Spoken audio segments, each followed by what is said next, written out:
Assalamualaikum warahmatullahi wabarakatuh. Ketemu lagi dengan saya, Anissa Niatin, dosen di Fakultas Ekonomi dan Bisnis, pengampu mata kuliah Religion. Jadi untuk pertemuan yang kedua ini kita akan membahas tentang konsep ketuhanan dalam Islam. Di PPT ini yang pertama yaitu tentang pembahasan tentang sejarah pemikiran tentang Tuhan, kemudian konsep Tuhan menurut Al-Quran dan hadis, dan bukti adanya Tuhan. Oke, dari pendahuluannya dulu ya. Jadi yang pertama ini hakikat Tuhan, di mana Tuhan itu dalam sebuah agama itu merupakan keniscayaan. Jadi kesinambungan antara manusia, agama, Tuhan itu tidak dapat dipisahkan manusia karena di mana manusia itu membutuhkan agama sebagai kepercayaan atau sebagai pedomannya. Kemudian setiap agama itu pasti memiliki Tuhan dan menjadikan Tuhan itu penting dalam agama itu. Makanya antara agama, manusia dan Tuhan ini tidak akan bisa terpisahkan. Kemudian siapa sih Tuhan itu? Jadi kalau kita membahas tentang Tuhan, yang pertama harus melihat tentang sejarahnya dulu. Jadi sejarah pemikiran manusia tentang Tuhan. Bagaimana bisa manusia itu memikirkan tentang adanya Tuhan seperti itu. Jadi oke, yang pertama ini sejarah manusia tentang Tuhan itu menunjukkan bahwa pencarian makna ketuhanan telah menjadi bagian yang mendasar dari perjalanan peradaban manusia dari bentuk-bentuk kepercayaan primitif seperti animisme dan politisme hingga berkembang ke arah monotisme dan teologi rasional. Manusia terus berusaha memahami eksistensi Tuhan secara sesuai dengan konteks zaman dan kapasitas intelektualnya. Jadi dengan dibekali akal, maka manusia itu terus mencari keberadaan Tuhan itu. Kemudian pemikiran tentang Tuhan itu tidak bersifat statis, melainkan mengalami dinamika evolusi. Jadi dipengaruhi oleh budaya, filsafat, kemudian wahyu atau itu dari tantangan sosial.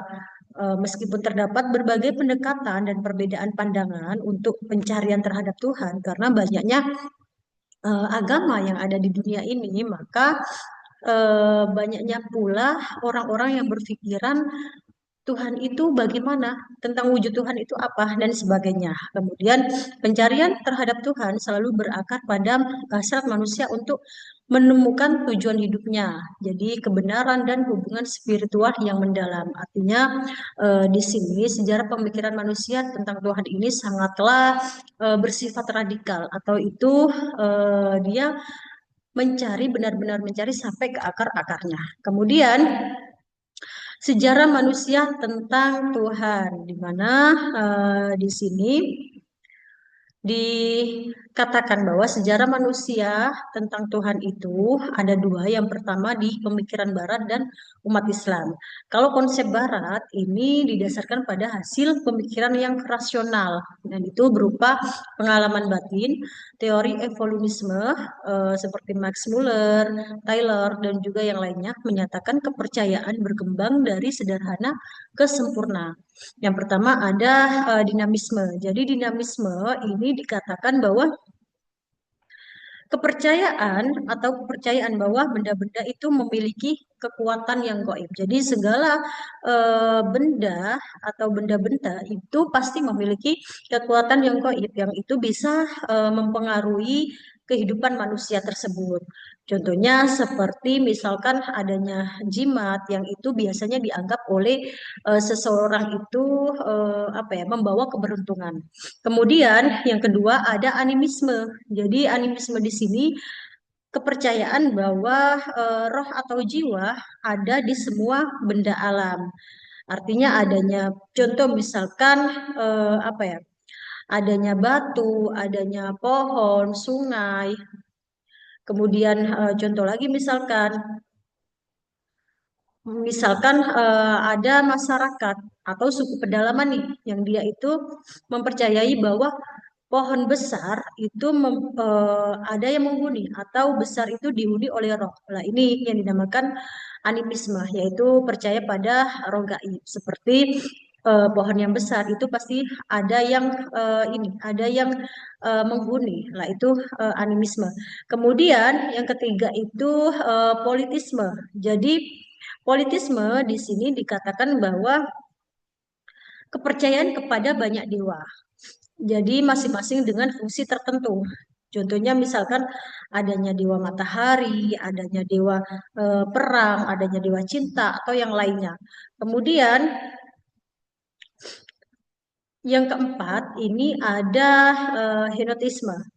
Jadi henotisme ini kepercayaan atau menyembah satu dewa tetapi tidak menolak keberadaan dewa lain. Artinya dia dia apa ya? Dia mengikuti satu dewa, menyembah satu dewa, tapi dia tidak menolak adanya keberadaan dewa-dewa yang lainnya. Contoh misalkan dalam agama Hindu kuno, pemujaan terhadap satu dewa tertentu, tapi mengakui dewa-dewa yang lainnya. Jadi dia eh, apa ya, menyembah pada satu dewa, tapi juga mengakui dewa-dewa yang lainnya. Kemudian yang kelima ini ada monoteisme. Jadi percaya pada satu Tuhan, di mana kepercayaan pada satu Tuhan yang Maha Esa. Contoh misalkan adanya Islam, agama Islam itu hanya mengakui adanya satu Tuhan di situ. Dan nabi-nabi yang lain itu hanyalah utusan Allah. Jadi nabi itu utusan Allah, bukan Tuhan, seperti itu. Seperti yang dikatakan pada karakteristik agama Islam itu yang nomor satu adalah rubaniyah. Jadi Tuhan itu, Allah itu adalah yang membuat agama. Jadi yang menurunkan agama itu adalah Allah, dan sedangkan Nabi Muhammad itu adalah utusannya yang untuk menyebarkan agama Islam itu, seperti itu. Kemudian yang kedua, ini pemikiran umat Islam, di mana melibatkan konsepsi akidah dan konsep tauhid. Akidah berarti keyakinan yang kokoh dalam hati, mengikat dan mengandung perjanjian. Dan Islam menfokuskan tauhid sebagai dasar akidah dan jiwa keberadaan Islam. Artinya umat Islam itu haruslah mempunyai pedoman. Nah, ini biasanya dinamakan sebagai tauhid atau sebagai dasar akidah itu sendiri. Kemudian Tuhan menurut agama-agama yang lainnya. Yang pertama Islam. Kalau Islam ini mengatakan bahwa Tuhan itu adalah satu, yang itu sebagaimana dalam surat Al-Ikhlas. Kemudian yang kedua Kristen. Kalau Kristen itu dia mengatakan bahwa Tuhan itu diwujudkan dalam konsep Trinitas. Artinya Trinitas ini dia percaya pada apa ya? Tiga, percaya pada tiga ini, tiga tiga.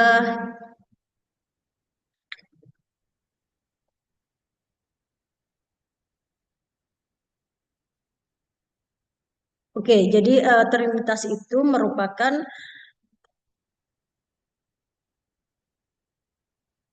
konsep ketuhanan dalam agama Kristen, yaitu seperti Kristen, seperti Katolik, Ortodok atau yang lainnya, bahwa Tuhan itu adalah satu, tapi dia memiliki tiga pribadi.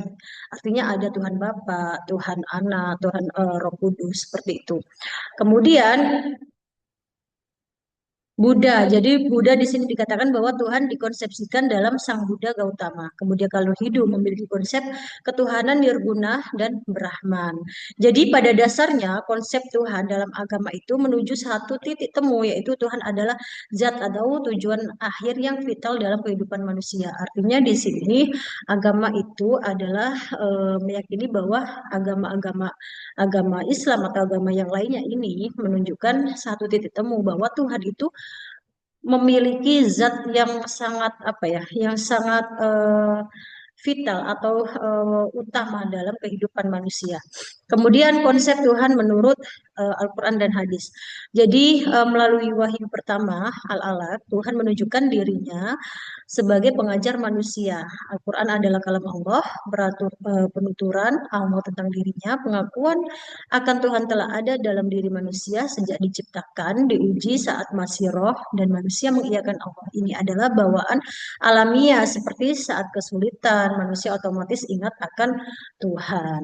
Kemudian bagaimana sih bukti adanya Tuhan itu? Tuhan itu buktinya apa? Kok ada gitu?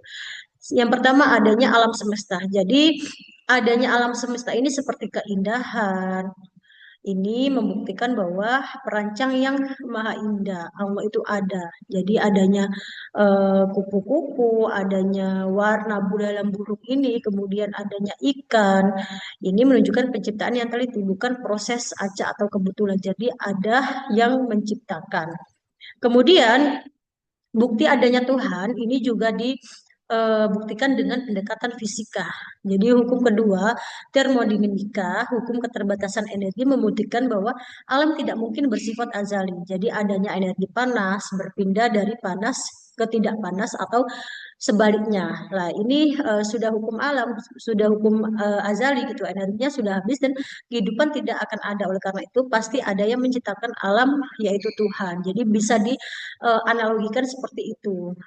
Kemudian di pendekatan astronomi juga membuktikan bahwa adanya Tuhan, di mana di surat Al-A'raf menyatakan bahwa sesungguhnya Tuhan kamu ialah Allah yang telah menciptakan langit dan bumi dalam 6 masa. Lalu dia bersemayam di atas arsy, dia menutupkan malam kepada siang yang mengikutinya dengan cepat.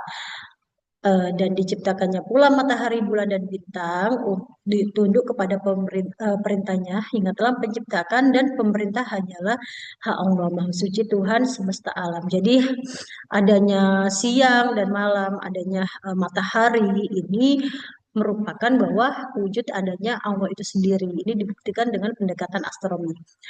Maka dapat disimpulkan materi ini di mana sejak dulu manusia telah memikirkan keberadaan Tuhan dari politisme menuju monoteisme.